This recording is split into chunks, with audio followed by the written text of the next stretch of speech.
and welcome back everybody and or anybody. Or if you're new here, my name is Christian and this is Make Time for Fishing. Usually I am doing some inshore kayak fishing, but today I decided to sit behind the desk and do a video I've been putting off for a while, but I get asked about all the time, and that is a review video of my favorite inshore rod and reel combo. I have a lot of different rods I like to use for different applications, but I decided to focus on my best all-around inshore lure rod and reel combo. That's a really good way for people to get started. This is a well-rounded combo that can be used for a lot of different applications, and I'll go over some of those later on in the video. If you've watched my channel for any amount of time, you've probably seen me use this combo before.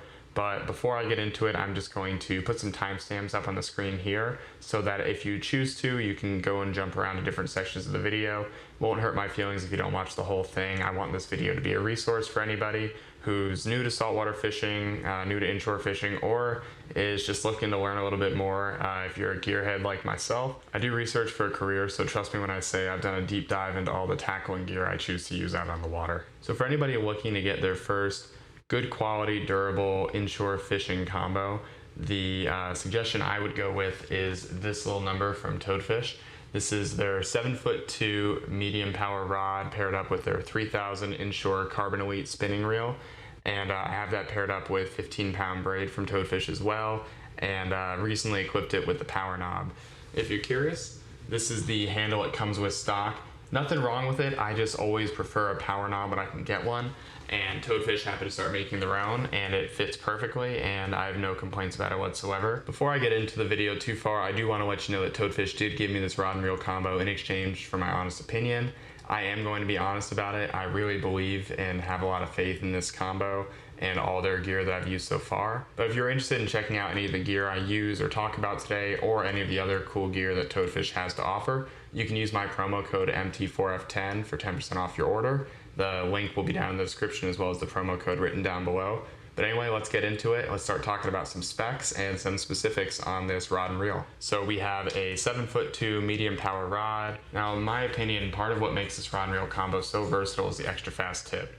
That action allows you to throw much lighter lures than you would expect to be able to throw on a medium power rod really long distances, which is great because inshore fishing, you might be fishing in 20 feet and you might be fishing in 10 inches of water. Then this rubberized split grip handle is anti-slip, and it actually is very, very comfortable and really feels nice when you're throwing lures. Butt section's pretty long, so you can get a good leverage grabbing down here and up here and really sling a lure far. Then of course the fact that this is a one-piece rod just makes this inherently stronger than a multiple piece rod, because you don't have that built-in weak point that you get when you have a 2 or even a 3-piece rod. The connection point is always going to be the weak point. So now let's start talking about the reel here. This is Toadfish's Carbon Elite Series 3000 reel, and as I said, I have it paired up with a power knob, but we won't go into that too much here. This reel is IPX5 sealed. It has a 6.0 to 1 gear ratio, which results in about a 34.2 inch line retrieve rate per turn of the handle, which is pretty fast for a reel of this size. As for its bearings, it is 7+1 sealed stainless steel bearings, which should help keep it smooth as the day you bought it with proper care. I fish from a kayak most of the time, so those accidental splashes and dunks occur much more often than they would, say, if you were fishing from the shore or a larger boat than a kayak, so that IPX5 seal is especially important in my world. This reel also has 16 pounds of drag, which is more than enough for any inshore species you're likely to encounter. It can hold 250 yards of 15-pound braid or 180 yards of 20-pound braid. I personally like 15-pound braid for this size reel and prefer 10 pounds on the smaller reel sizes like the 2500 or the 2000, which Toadfish also makes. When I'm considering fishing gear, I obviously look at the competition, and for me, when you're talking about inshore spinning reels and their durability, you're probably talking about water sealing, and IPX5 is the number that's thrown around a lot.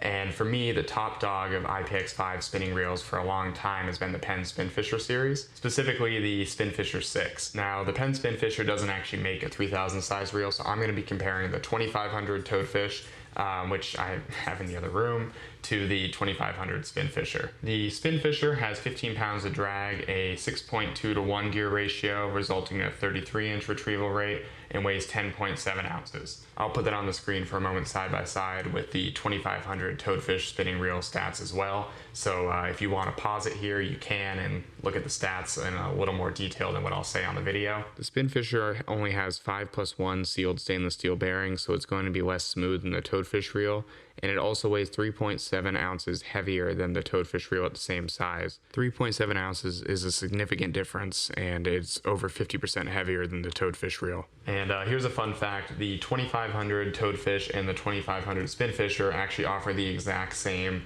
line capacity. Plus, the toadfish reels have a $15 upgrade that you can do with that power handle, and it's a big bonus in my opinion. You can really crank on some big fish and get a lot better leverage when you're fighting a big fish using that power handle as opposed to a smaller knob size handle. Now let's talk about the versatile applications for this rod and reel combo. With this 7-2 combo right here, I've thrown rigs as light as a 1/16 ounce Ned rig, throwing a little jig head around on the flats and in the grass for redfish that are tailing. And I've thrown swim baits and jigs as heavy as 1/2 ounce, 3/4 ounces when I'm fishing deeper wedges or deeper docks. I use this regularly with small Carolina rigs with live bait, finger mullet, shrimp, fiddler crabs. This rod and reel right here is so sensitive that you can actually use it for sheepshead fishing as well, which if you watch my channel at all, you know is one of my favorite species to target, if not my favorite species to target. Now, this longer rod wouldn't be my first pick for sheepshead because that extra length, if you're fishing in tight quarters and close to structure, you don't have as much wiggle room before you hit that rod tip on something that might cause some problems for you. But it has plenty of power, and that rod tip is plenty sensitive enough to catch them if you find yourself wanting to only carry one rod for the day but do a lot of different things in that trip. That tip may be sensitive, but this whole section right here is seriously stout. I've caught mid 30-inch redfish, I've caught 20-inch plus sheepshead, I've caught big flounder, I've caught big trout, I've caught small sharks, 3-4 footers on this thing. What's awesome about this combo is it's so lightweight but well balanced that you're gonna have a blast catching those smaller slot fish, your slot trout, your small reds, your small flounder, but you're still gonna have enough rod and reel to handle when you need to crank up that drag when you accidentally or unexpectedly hook a bigger fish than you were planning on. And this thing has the backbone to haul those fish out of structure or just get them to the boat quicker. Okay, so some final closing thoughts I want to leave with you in this video. If you're not worried about having a lot of line capacity, which in inshore applications I'm typically not, you can go from the 3000 series reel to a 2500 and drop an extra 1/8 of an ounce of weight. It's not a big difference, but most everything else is the same. You still have the same drag, you got everything else the same. Now you would have to compromise slightly on line retrieve speed as well as line capacity, but for most inshore lure fishermen, losing that extra bit of weight would be a fair compromise and one that you'd be happy to make. Now there are other rods and reels that can fit your needs at a lower price point and quality if you're on a tighter budget, and they might last you a couple of seasons, but this combo right here that I've shown you will stand the test of time and will last you for a long time to come. Now this of course is just my opinion, but I've spent a lot of time fishing inshore around Charleston, and I feel very confident in recommending this to anyone, family, friends, strangers on the internet. I have multiple toadfish combos. I have one specific for sheepshead, I have one specific for trout, but I chose to highlight the 3000 size and the 7.2 medium rod because I really do feel like they fit almost everyone's needs for most inshore applications, and I definitely feel like it's the most versatile. So if you're trying to get your first good quality rod and reel combo in the spinning category for inshore fishing, I don't think you could do much better than this for the price point and quality. If you did make it this far and you enjoyed the video or found it helpful in any way, please consider subscribing. I post videos regularly, most of the time on fishing, but occasionally I do some tutorials and how-to type videos. But anyway, remember to make some time for fishing, and I hope to see you next time. Bye, and thanks for watching.